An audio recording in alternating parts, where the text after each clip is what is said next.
Okay, a few of my favorite quotes. All lasting investment success is plan driven. All lasting investment failure is event driven. Thank you, Nick Murray. No one tunes into the Weather Channel to see a sunny day. This is one of the few originals. Most of my other quotes come from research. If it bleeds, it leads. This time it is different. Those who have a plan have an increased chance of getting what they want. Of course, there's no guarantees.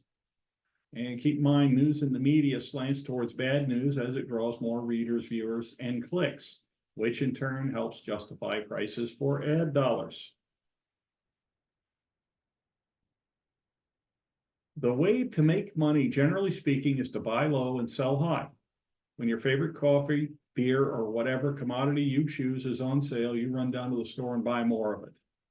But for some reason, people don't follow that logic when they're investing in the stock market. When the market's doing well, many want to jump on the bandwagon. When the market is falling, the panic ensues with people selling.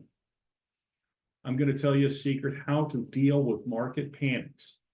One word: don't. Put your head down and work your plan. If you're uneasy, contact your advisor. They'll talk you through it. If you don't have a plan, get one.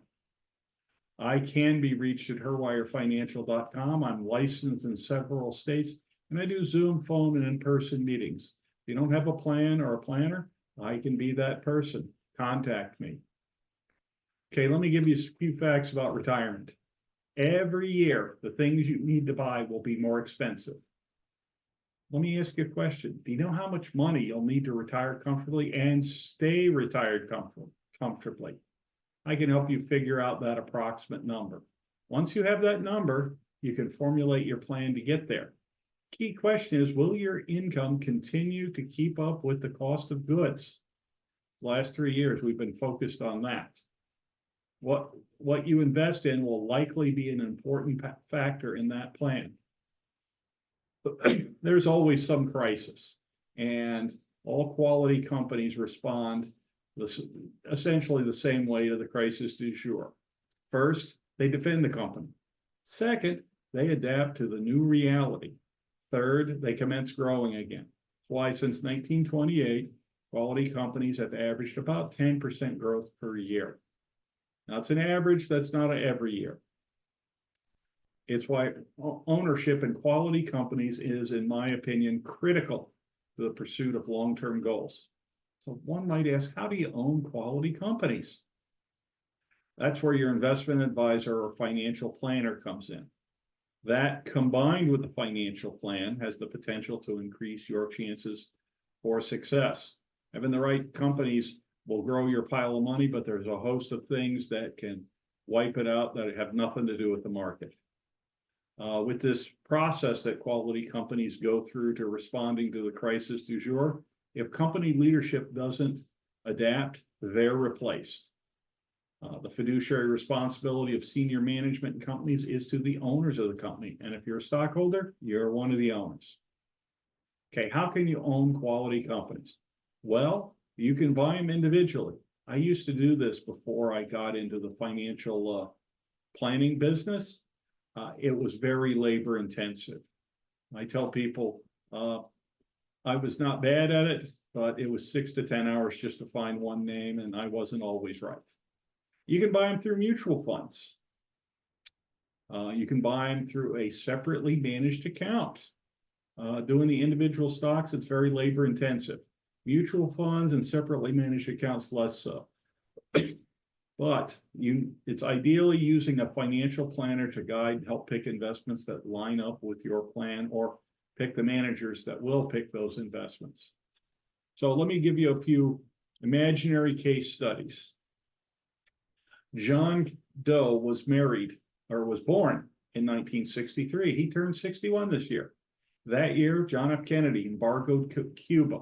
Construction began on the St. Louis Arch. Alcatraz was closed.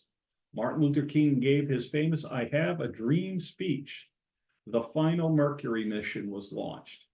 Alfred Hitchcock's and The Byrds and Surfin' USA by the Beach Boys was released.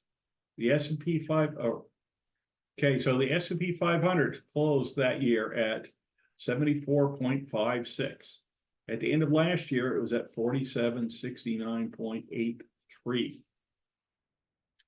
And so, not including dividends, S&P 500 has increased 64 times since then, almost. The cash dividend on those 500 stocks was $2.35 for the year. At the end of last year, $70.30. Granted, there's different companies, but you get the idea. The cash dividend is up almost 30 times. The inflation, as measured by the Consumer Price Index, was at 30.6 at the end of 1963, and at the end of 2023, it was 304.702. That was up almost 10 times. So you can see the growth of the stocks in the S&P 500, and the growth of the dividend was higher than the inflation rate. But keep in mind, this is a hypothetical example, and it's not a representative of any specific situation. Your results will vary. The hypothetical rates of return do not reflect the deduction of fees and charges inherent to investing. But sometimes people say, Steve, I'm not going to be 60 years in retirement. So I said, okay, let's take a look at John Doe Jr. He was born in 1993, and he turns 31 this year. S&P 500 closed out 93 at 468.64. In 1993, Bill Clinton became the 42nd president of the United States. The blizzard of 1993 happened. Jurassic Park and Sleepless in Seattle were released. You could buy a Sony Walkman for about 30 bucks and a Domino's two-topping pizza for about 10. S&P 500, like I said, closed at 468.64 in the end of 93, and at the end of 2023, it closed at 4769.83. And not including dividends, it was up 10 times since then. Cash dividend on the S&P 500 was a total of $12.58 for 1993. At the end of last year, it was $70.30. So the dividend is up 5.59 times. Inflation, as measured by the Consumer Price Index, was at 145.8. At the end of 1993, it was 304.702 at the end of 2023. Inflation was up 2.09 times. So again, as you can see, growth of the index and its associated dividends is up more than inflation. Again, no guarantee it's going to keep up, doesn't account for anything else. So some key takeaways. Don't let the events in the news change your overall investment strategy. Continue to work your plan. If you don't have one, get one. Call your financial planner and review your plan regularly. Make changes only when it makes sense. And owning quality companies, in my opinion, may be a good way to keep up with inflation. Contact me if you have any questions. I may be able to help. And next week, I'm going to cite 3 examples from my own financial planning practice where having a financial plan either did help somebody avoid problems or would have had they had a financial plan. Every stage of life has important questions that you need answered. Once you graduate, be it from welding school, engineering school, or law school, you're going to need a different plan for each of these stages that's tailored to your individual situation. In your working years, most important question to ask is, am I saving enough right now? Okay. If it's not exactly invested right, you can fix that. But the sooner you get that first question answered, the easier it'll be on your wallet. Once you get in the glide path to retirement, that's what I define as the last 10 years prior to retirement. The question you're asking is, will the USS retirement be shipshape on the appointed day? And in retirement, primary question is, how do I avoid running out of money before I run out of life? And finally, your legacy. This is when you're finished with retirement, does all the money you worked hard for get where you wanted it to after you're done with retirement? I can be reached at herwirefinancial.com. I do in-person, Zoom, and phone appointments. I am licensed and registered across several states and can easily add states if there's a need. If you like to schedule an appointment, you can click on the schedule an appointment button in the upper right-hand corner of my website. If you want to see more videos like this, go to my YouTube channel. It's the red button, 2 buttons over from the schedule an appointment button. And please like and subscribe. If your friends want more information, or you can follow me on Facebook, LinkedIn, or Twitter. For those who prefer the good old-fashioned telephone, 518-631-2569.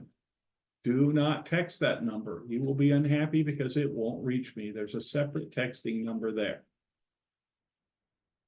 Opinions voiced in this material are for general information only, not intended to provide specific advice or recommendations for any individual. All performance reference is historical. No guarantee of future results.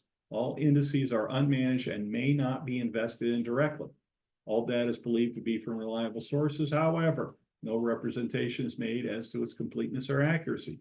None of this is to be construed as tax or legal advice. Consult your advisor prior to taking any actions.